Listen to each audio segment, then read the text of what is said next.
여러분 안녕하세요. 찾아가는 새벽기도 시카고 예수사랑교회 조선영 목사입니다. 오늘도 변함없는 주님의 은혜와 평강이 저와 여러분의 삶에 종일 풍성하기를 기도합니다. 오늘 말씀은 고린도전서 1장 10절에서 17절까지 말씀입니다. 제가 읽어드리지요. 형제들아, 내가 우리 주 예수 그리스도의 이름으로 너희를 권하노니 모두가 같은 말을 하고 너희 가운데 분쟁이 없이 같은 마음과 같은 뜻으로 온전히 합하라. 내 형제들아, 글로의 지편으로 너희에 대한 말이 내게 들리니 곧 너희 가운데 분쟁이 있다는 것이라. 내가 이것을 말하거니와 너희가 각각 이르되 나는 바울에게, 나는 아볼로에게, 나는 게바에게, 나는 그리스도에게 속한 자라 한다는 것이니 그리스도께서 어찌 나뉘었느냐? 바울이 너희를 위하여 십자가에 못 박혔으며 바울의 이름으로 너희가 세례를 받았느냐? 나는 그리스도와 가이오 외에는 너희 중 아무에게도 내가 세례를 베풀지 아니한 것을 감사하노니 이는 아무도 나의 이름으로 세례를 받았다 말하지 못하게 하려 함이라. 내가 또한 스데바나 집사람에게 세례를 베풀었고 그 외에는 다른 누구에게 세례를 베풀었는지 알지 못하노라. 그리스도께서 나를 보내심은 세례를 베풀게 하려 하심이 아니요 오직 복음을 전하게 하려 하심이로되 말의 지혜로 하지 아니함은 그리스도의 십자가가 헛되지 않게 하려 함이라. 아멘. 바울과 아볼로 그리고 게바라고 불리는 베드로는 선교사와 교사였습니다. 바울은 고린도 교회를 세웠고 그가 고린도를 떠난 뒤에는 아볼로가 목회자가 되어 고린도 교회에서 말씀을 가르쳤죠. 베드로 또한 중요한 교사들 중 한 사람이었습니다. 그들 모두가 교회를 세우는 일의 한 부분을 감당했고 성도들 또한 교회의 각 부분이었습니다. 그런데 그들 안에 분쟁이 일어났다는 겁니다.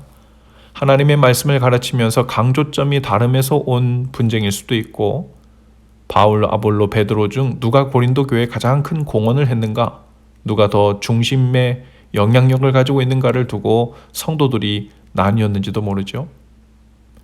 성도들 중에 몇몇은 사람들이 나는 누구 파다, 나는 누구 편이다 하는 모습들이 보기 싫어서 차라리 나는 그리스도 파다, 나는 그리스도 편이다 라고 보란듯이 비판한 말일 수도 있습니다. 고린도 교회가 이렇게 나뉘어진 이유는 하나님보다 사람을 앞세웠기 때문이죠. 때로는 어떤 목회자가 특출나게 영적이고 영성이 있어 보일 수 있습니다. 때로는 어떤 교사가 말씀을 잘 이해하고 풀어내어 마치 하늘에 속한 비밀을 다 알고 있는 것처럼 생각될 수도 있죠. 때로는 어떤 선교사가 복음 전하는 일에 너무도 헌신적인 나머지 하나님께서 특별히 아끼시는 하늘의 사도처럼 보일 수도 있을 것입니다.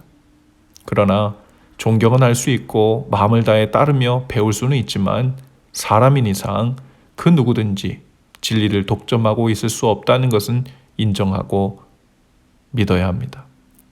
진리는 오직 예수 그리스도 뿐이십니다. 또 성경은 진리의 말씀이 맞습니다. 그러나 그 예수님을 잘 전한다고 해서 그 전하는 사람이 예수님처럼 완전하게 되는 진리가 될 수는 없는 거죠. 또 진리인 하나님의 말씀을 잘 해석하고 전한다고 해서 해석 과정을 거친 사람이 하는 말이 모두 진리일 수도 없습니다. 진리는 오직 예수 그리스도와 그분이 하신 말씀입니다. 그 말씀을 해석하고 가르치고 전하는 그 누구도 진리와 가까울 수는 있어도 진리가 될 수 없죠. 그러므로 우리는 모두 틀릴 수 있고 오판할 수 있고 부분적이라는 것을 인정하며 겸손해야 합니다. 바울 사도는 10절에서 나뉘어져 있는 성도들에게 이렇게 권해요.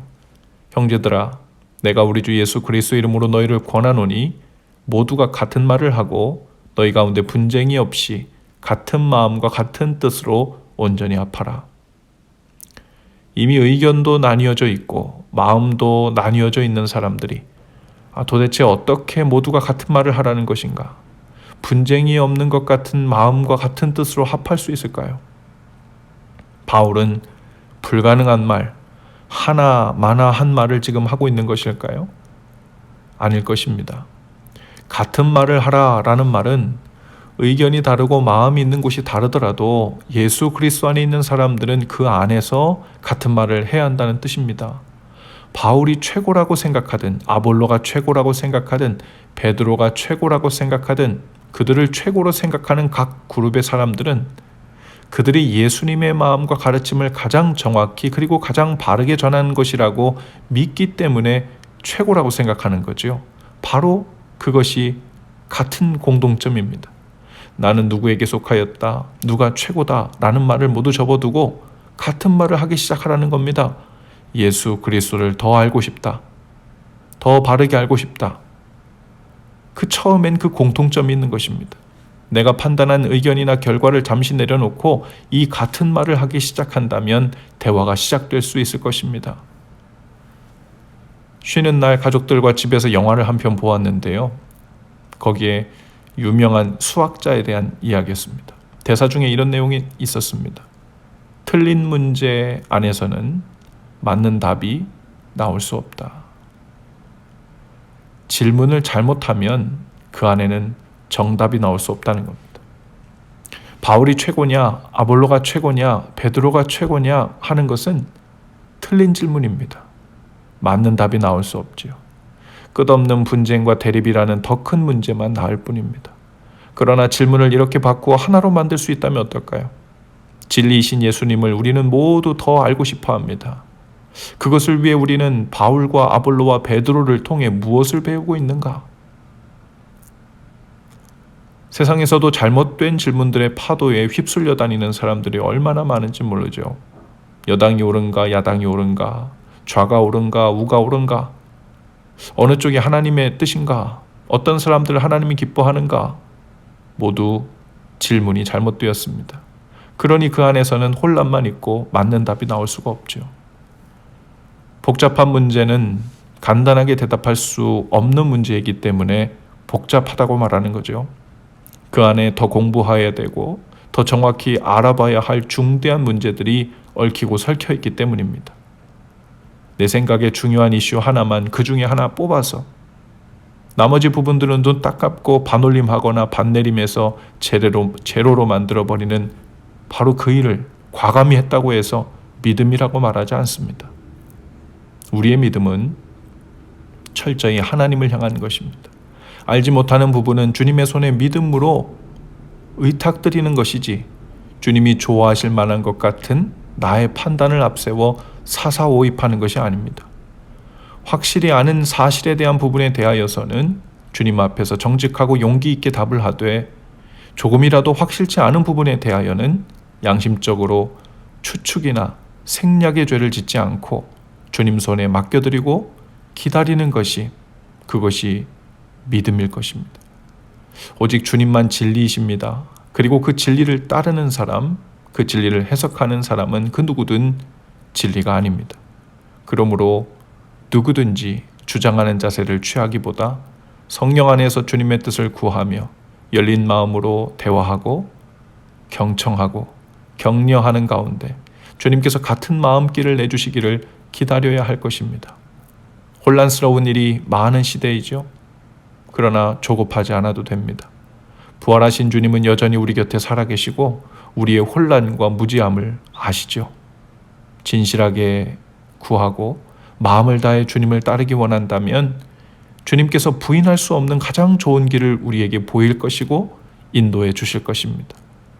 오늘도 그 진리의 성령 안에서 인도함 받는 날 되실 수 있기를 주님의 이름으로 축복합니다. 기도합시다. 주님을 따른다고 하면서도 때로 연약하고 무지하고 교만하여 사람을 따르거나 이념을 따르거나 사상을 따르는 것을 주님을 따르는 것으로 착각하고 오해하던 저희들입니다. 저희로 주님이 아닌 모든 것들을 주님의 이름으로 빙자한 우상들임을 알고 과감히 물리치게 하시고 오직 진리이신 주님을 진실하게 따르고 기다릴 줄 아는 참 믿음만 남게 하옵소서. 그 믿음으로 오늘도 인내하며 담대하게 오늘 주어진 길을 가게 하옵소서. 예수님 이름으로 기도합니다. 아멘. 여러분 오늘도 예수 사랑으로 화이팅입니다. 내일 아침에 다시 찾아뵙지요.